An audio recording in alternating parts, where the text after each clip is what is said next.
자, 탁월성을 따르는 거, 덕 있는 행동을 한다라고 하는 거는 즐거운 것이거나 혹은 적어도 고통이 없거나 고통 적은 거다. 이렇게 되도록. 아이고 아까워라 마지못해 내놓는 건 자유인다운 거 아닙니다. 즐겁게 내놓는 걸로. 자, 그리고 14절에 가서요. 주지 말아야 할 사람에게 주거나 고귀함 이외에 다른 목적 때문에 주는 것은 자유인다운 거 아니다라고요.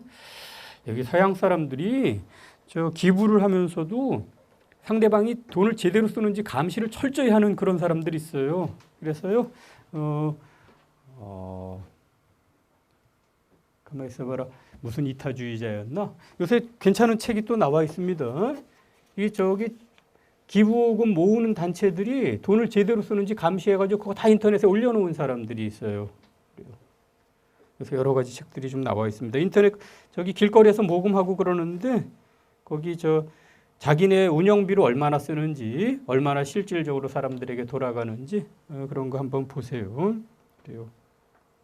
자, 주지 말아야 할 사람에게 주거나 고귀함 이외에 다른 목적에서 주는 사람, 이런 사람은 자유인다운 사람 아니고요. 주면서 고통을 느끼면 그것도 자유인다운 사람 아닙니다. 이런 사람이라면 고귀한 행동 안 하고 그냥 재물을 택할 것이다. 효율적 이타주의자라고 하는 책 한번 제가 선전을 할 필요는 없을 것 같습니다만 피터 싱어라고 하는 분의 책인데요. 효율적 이타주의자. 심지어 거기 저 피터 싱어라고 하는 분이요.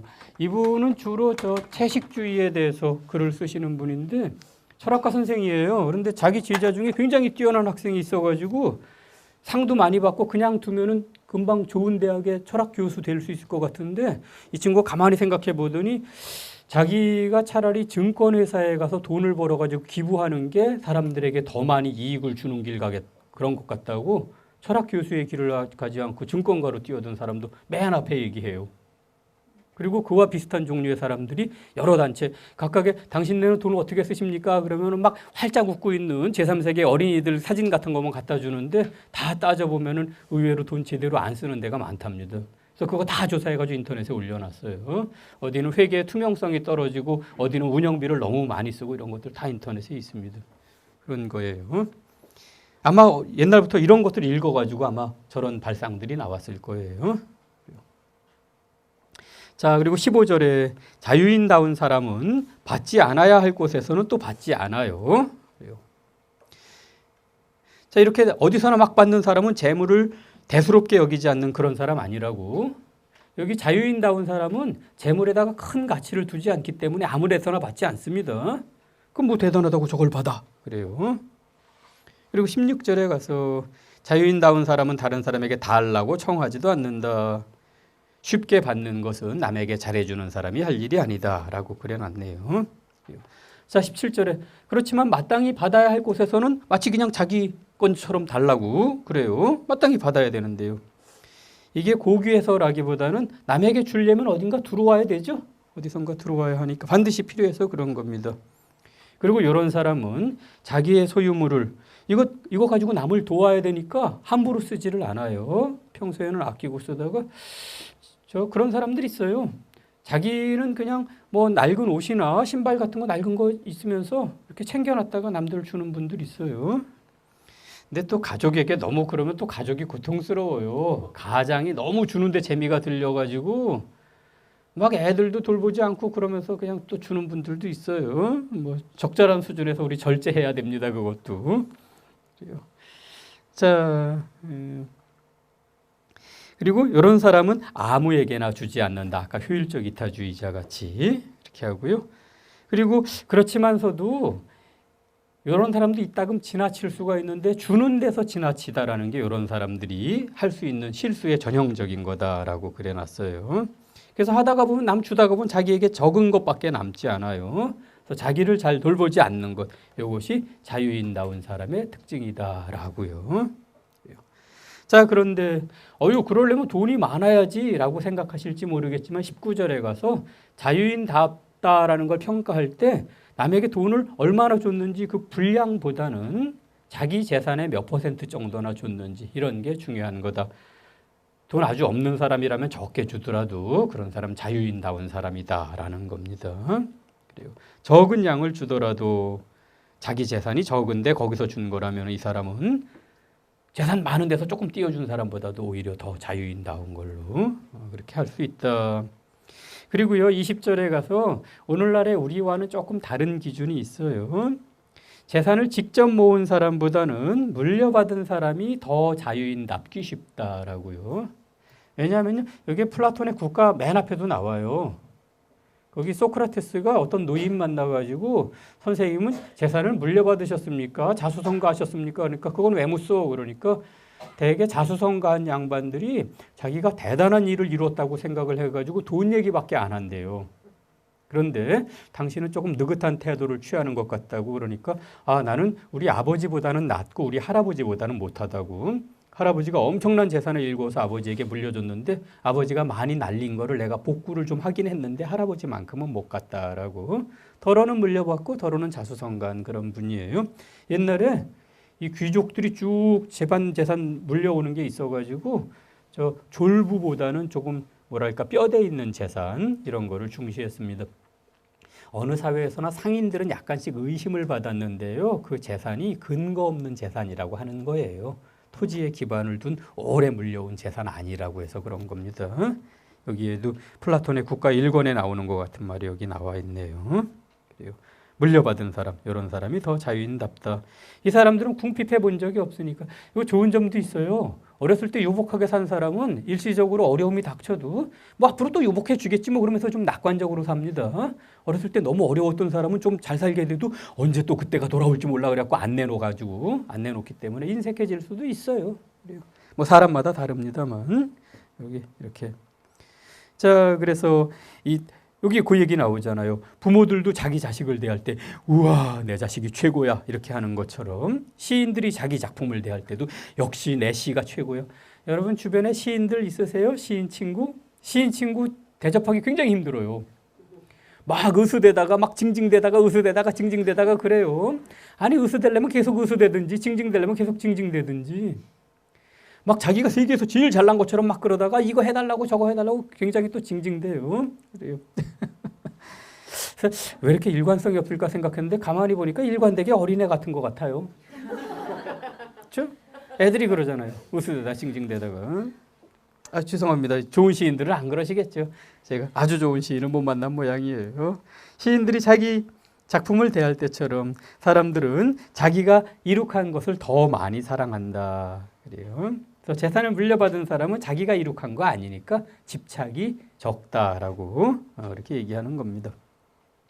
그런데 자유인다운 사람은 남에게 자꾸 주기 때문에 부자가 되기 힘들어요.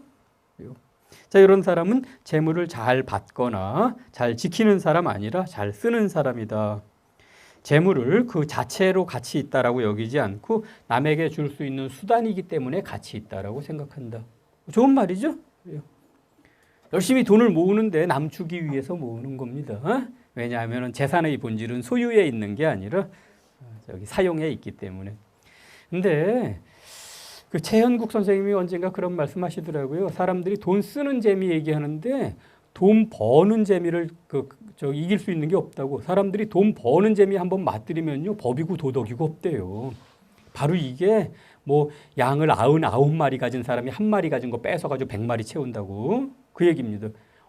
내가 10억 채워야지. 1억만 더 모으면 돼. 그러면 남의 달랑 1억 있는 거 달랑이라 해서 죄송합니다. 뺏어요. 그래요.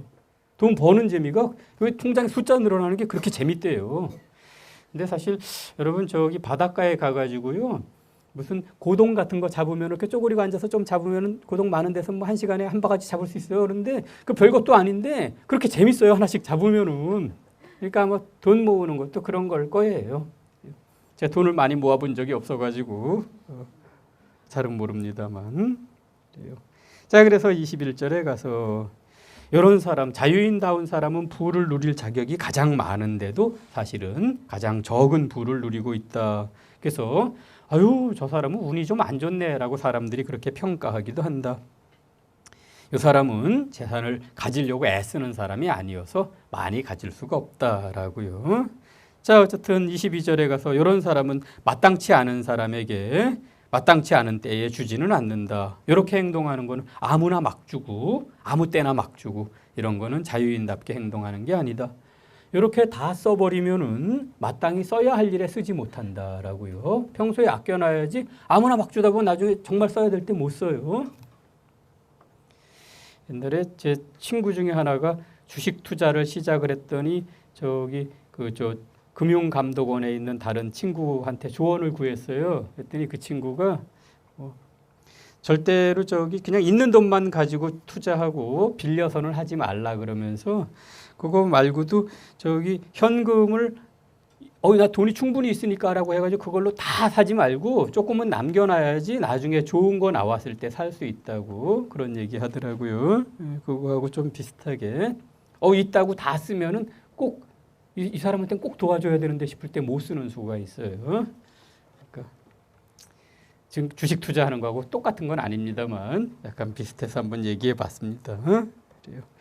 자, 그리고 23절에 가서 자유인다운 사람은 자기 재산에 따라서 재산에 넘치게 쓰면 안 돼요. 또 마땅한 일에 쓰는 사람이다. 이거 지나치면 낭비가 된다. 그리고 참주라는 말 여러분 익숙하지 않을 텐데 옛날 독재자들이에요. 독재자들은 낭비하는 사람이라고 할 수 없다고.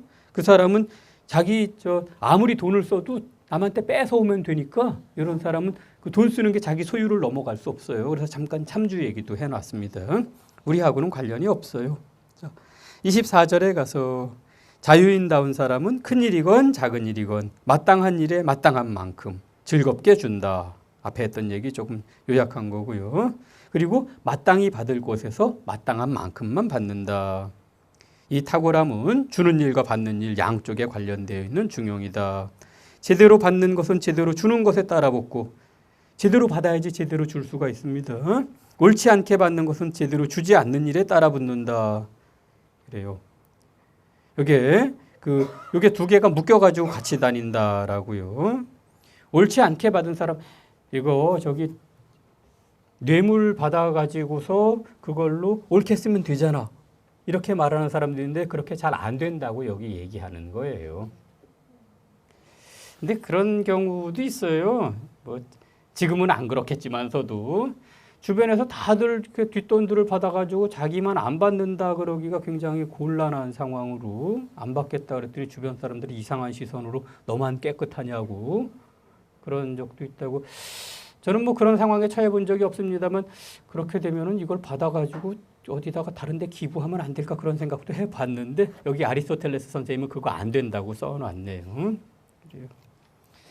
여러분 그런 상황에 있으면은 잘 적어 놓으세요.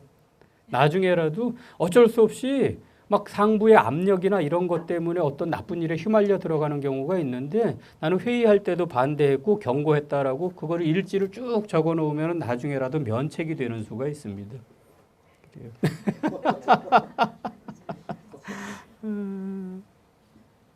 그래요. 자, 그리고 25절에 가서 자유인다운 사람은 마땅한 바 고귀한 것과 어긋나게 지출하는 일이 생기면은 고귀한 데 써야 되는데 괴로워하면서 고귀한 데가 아니면 괴로워하게 되는데요. 그때도 마땅한 방식으로 괴로워한다.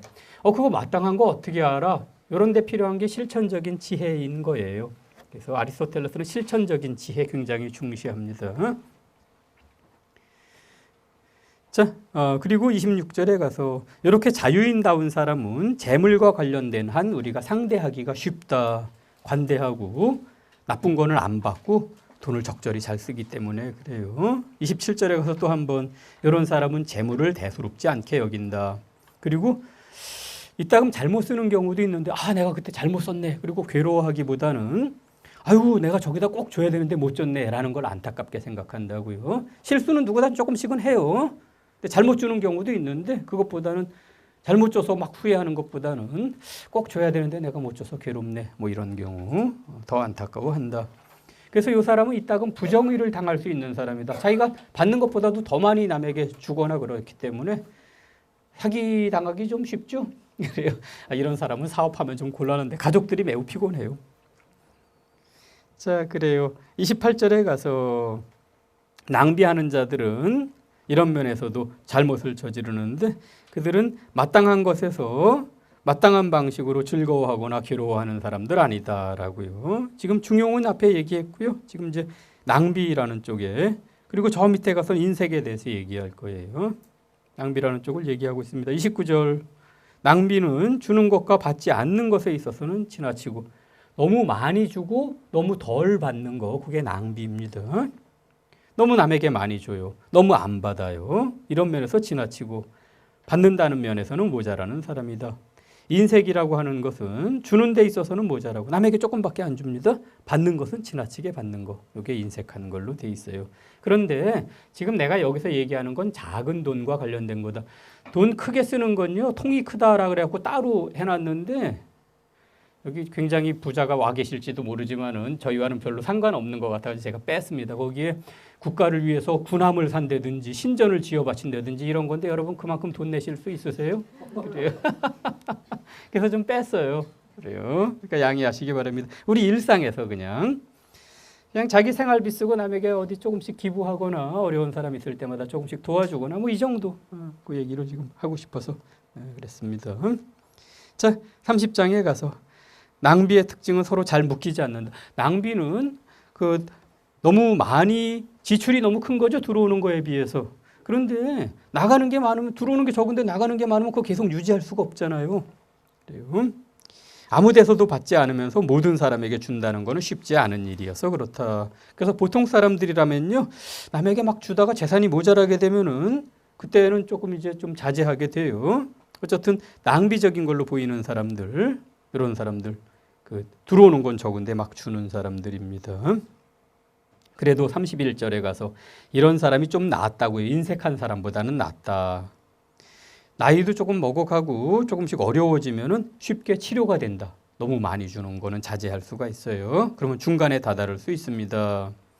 그리고 이런 사람은 자유인다운 사람의 특징도 갖고 있다. 그래서 남에게 주기도 하고 안 받기도 하고 그런다. 다만 이 두 가지를 마땅하지 않게 해가지고 낭비가 된 거다라고요. 그래요. 자, 그리고 이런 낭비적인 사람은 성격이 이렇게 나빠 보이지 않는다. 막 우리 만날 때마다 밥 사고 술 사고 그런 사람이 있으면은 아유 저 사람 어떻게 하려고 그러지 싶긴 하지만서도 아유 저는 못됐어 이렇게 말하지는 않죠. 아유 사람이 너무 헐렁해 저러다가 걱정되는데 이러긴 하지만서도 그래요. 자, 그래서 남에게 받지는 않고 주는 데만 지나치다고 하는 것은 못되거나 비열한 거는 아니고요. 조금 어리석은 사람의 특징이다. 아유, 저 사람 계산을 잘 못하네. 이럴 뿐이다. 그래서 낭비적인 사람이 인색한 사람보다는 훨씬 낫다라고요. 낭비적인 사람은 적어도 남에게 이익을 줘요. 인색한 사람은 아무한테도 이익을 주지 않고 자기 자신에게도 이익을 주지 않는다라고요. 자, 중용이라고 하는 게 양극단의 중간인데요. 딱 가운데가 아니라 어느 한쪽에 조금 가까워요. 그래서 낭비와 인색이 있는데 그 자유인답다라고 하는 거는 낭비 쪽으로 조금 더 가까이 가 있습니다. 인색함과 더 멀어요. 자, 그리고 이렇게 낭비하다가 보면은 받지 말아야 할, 낭비가 왜 나쁘냐? 자기 재산 나중에 떨어진다는 것도 그렇고 받지 말아야 할 때에서까지 받게 된다라는 겁니다. 돈은 써야 되는데 들어오는 데 없으니까요. 이런 면에서 어떤 점에서는 인색한 데하고 또 통해요. 인색한 사람은 많이 받고 안 주는 사람인데 낭비적인 사람 막 돈 쓰다가 보니까 남에게 안 받을 수가 없습니다. 그래서 받으면 안 되는 데서 받게 되면 그때는 인색과 극과 극이 서로 통하게 되는 걸로 거기 그렇게 써놨습니다. 자, 그래요. 돈을 쓰고 싶지만 쉽게 그럴 수가 없어서 그렇게 받지 말아야 할 때서도 받는 사람이 되는 거다. 그래 놨네요. 또 이런 사람들은 고귀한 것을 생각하지 않고 거리낌 없이, 고귀함이 기준이에요. 돈을 쓸 때나 받을 때나 거리낌 없이 아무 데서나 받는다. 주고 싶긴 하지만서도 어떻게 주어야 하는지, 그 남에게 줄 돈을 어디서 마련해야 하는지 생각이 없어서 그런 거다. 이런 거는 사실 자유인다운 거 아니다. 고귀한 것을 위해서도 아니고 마땅한 방식으로 주는 것도 아니기 때문이다. 그래서 이런 사람들은 가난해야 마땅한 사람들을 부유하게 만들고 저 사람한테는 돈 줄 가치가 없는데 왜 줘? 이런 사람들 낭비적인 사람들이에요. 막 아무한테나 막 주는 사람. 제대로 받아 마땅한 사람에게는 아무것도 주지 않고 아니면 다른 사람이 자기한테 아부하거나 어떤 즐거움을 주면 또 그 사람에게도 줘요. 그래서 이런 사람들은 낭비하는 사람은 무절제한 사람이기도 하다. 고귀한 것보다는 즐거움을 추구하기 때문이다. 그래요. 아무 지도도 받지 못하면 이렇게 되는데 잘 돌봄을 받으면 낭비적인 사람은 마땅한 곳에 도달해서 자유인답게 될 수 있다. 반면에 37절에 인색하다는 것은 고칠 수도 없고 낭비보다도 더 본성적으로 인간에게 뿌리 박혀 있다고요. 인색함이 더 고치기 어려워요. 그리고 지난번에 우리 화 잘 내는 사람들 약할수록 화를 잘 낸다 그랬죠? 노인이 될수록 화를 잘 내는 게 자기 이제 전체적으로 물리적인 힘도 약해지고 사회적 권력도 내놓고 그러니까 사람들이 자기 무시하는 것 같아서 그런 겁니다. 여기서도 노령이나 신체적으로 약해지고 그러면 사람이 더 인색해진다. 내가 언제까지 살지 모르는데 돈이 점점 안 들어오네. 그러면 인색해지죠. 그래서 사람들은 주는 것보다는 아끼려고 그런다. 이거 옛날 생각이어서 그런 겁니다. 현대 복지국가에서는 국가에서 책임져야지. 평생 사회에 봉사했는데. 그래요. 노인복지당 하나 만들어가지고 저는 어디 가서 저기 했으면 좋겠어요. 협상. 야, 우리 표가 지금 뭐 수천만 표인데 뭐 이런 식으로 100만 표인데 얼마 주겠냐 이렇게 해가지고 우리는 니네를 지지하겠다 뭐 이런 식으로 입찰을 받든지. 자, 그리고 38절에 가서 인색하면 여러 가지 방식이 있는데 인색함에 두 가지 요소가 있다. 남을 주는데 모자라고 받는데 지나친 거. 이게 한 사람에게 온전하게 다 나타나지는 않고 서로 떨어져서 나타나는 경우도 있다. 어떤 사람은 받는 데 있어서 지나친 사람, 어떤 사람은 주는 데 있어서 모자라는 사람, 둘 다 인색한 사람으로 되어 있습니다. 그래서 우리가 저 사람은 구두쇠야, 짠돌이야, 노랑이야 이런 사람들은 남 주는 데서 모자라는 사람이에요. 이런 사람들은 꼭 남의 거 받으려고 그러지도 않아요. 남의 것을 추구하지도 않고 받으려고도 하지 않는다. 사람들이 이러는 이유에는 어떤 경우에는 체면, 남에게 받으면 조금 체면이 깎이는 수가 있죠. 그리고 혹시 이거 받았다가 나중에 안 좋은 일 생기면 어떡할까? 부끄러운 일을 당하지 않으려고 조심하는 데서 그렇기도 하다. 또 어떤 사람은 공포 때문에 이거 잘못하면 큰일 난다. 그래서 남의 거에 손 안 대기도 한다. 그래서 그리고 내가 받았으면 나도 줘야 되잖아. 근데 주기가 싫어. 따라서 안 받으려고 하는 그런 사람도 있다. 그래요. 여기 그러니까 맨 마지막에 가서 따라서 우리는 중용의 길을 가서 남에게 줍시다. 뭐 이렇게 얘기하지 않고 그냥 이렇게 분석만 하고 있어요. 교훈은 여러분이 끌어내셔야 되는 겁니다. 또 이렇게 하다가 보면요. 이거 왠지 성격론으로 가게 될 것 같죠? 그렇죠? 그래서 아리스토텔레스 학파에 테오프라스토스라고 하는 사람이 성격론이라는 책을 썼어요. 사람을 31가지 성격으로 분류를 해놨습니다. 분류를 했어요. 자, 그래서 자기는 남의 것을 받으면서 남에게 자기 것을 안 주기는 어렵기 때문에 주지도 받지도 않는 것에 만족하고 그런다. 그래요. 또 어떤 사람은 받는 데서 지나치고 아무 데서나 받는데 이런 사람들은 뚜쟁이나 고리대금 없잖아. 자유인이라면 하면 안 되는 일을 하는 사람, 이런 사람들이다. 마땅히 받을 때가 아닌 데서 마땅한 것 이상으로 받는 거다. 이들의 공통점은 아주 부끄러운 취득의 욕구 그런 거다라고요. 이런 사람들은 겨우 작은 이익을 얻으려고 비난을 막 감수한다라고요. 그래요. 그리고 또 마땅치 않은 곳에서 마땅치 않은 것을 크게 취하는 사람은 여기에 들어가지 않아요. 아예 막 다른 도시를 침략하거나 신절을 약탈하거나 이런 사람은 저 사람은 자유인답지 않네라고 말하기보다는 아주 나쁜 놈, 불경스러운 놈, 부정의한 놈이어가지고 여기 참주들은 다 이렇게 독재자들은 다 좀 배제해 놨어요. 이게 플라톤의 국가를 의식해서 그런 것 같습니다. 플라톤의 국가에 보면요. 맨 앞에 지멋대로 사람 죽이고 뺏고 그럴 수 있는 독재자가 제일 행복하다는 주장이 나와요. 그럼 맨 끝에 가가지고 그런 사람 영혼이 망가졌기 때문에 절대로 행복하지 않고 나중에 저승 가가지고 땅속에 처박혀서 아예 나오지도 못한다는 얘기가 나와요. 그래서 그거 의식해가지고 참주 얘기도 자꾸 비교하는 겁니다. 자, 여기서 내가 말하는 남의 취하면 안 되는 데서 취하는 그런 사람들은 뭐냐? 43절에 가서 야바위꾼이나 옷 훔쳐가는 사람.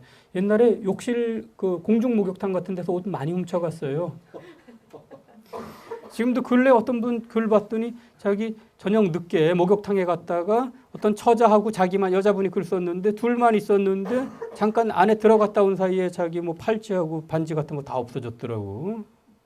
설마 저 여자가 가져가리 그러고 잠깐 어디 간 사이에 갖고 도망쳤다라 그러는데 이런 사람들 또 길거리 노상강도 같은 사람들 이런 사람들 큰 나쁜 짓 하는 사람 말고요. 자잘한 나쁜 짓 하는 사람 자유인답지 못한 거다. 이 사람들은 부끄러울 정도로 이득을 좋아하는 사람이고 이것을 위해서 비난을 감수한다 그래요. 자, 또 어떤 사람은 자기가 친구들에게는 마땅히 주어야 하는데 친구들한테까지 이득을 취하는 이런 사람도 있다. 이런 건 자유인답지 않은 거다 그래요. 그래서 자유인답지 못함 이것은 자유인다움하고 남에게 잘 주는 관대함 그것과 반대되는 건데 이거는 낭비보다 더 큰 나쁨이다. 아까 인색함 얘기하다가 지금 중간에 있는 게 자유인다움이고요. 한쪽에는 인색함, 한쪽에는 낭비가 있는데 자유인다움은 낭비에 조금 가깝고요. 거기에 대비되는 게 인색함인데 인색함 중에서도 돈을 안 주는 거 말고 남에게서 필요한 것보다 마땅한 것보다 더 많이 받는 사람들이 있어요. 이건 잘못되면 아주 큰 죄악으로 갈 수도 있고 이거는 자유인다움의 반대가 될 거다라고 그래놨네요. 어쨌든 사람들이 이쪽 잘못을 낭비보다는 이쪽 잘못으로 가기 쉽다라는 걸로 일장의 돈 잘 쓰는 방법이 끝이 났습니다.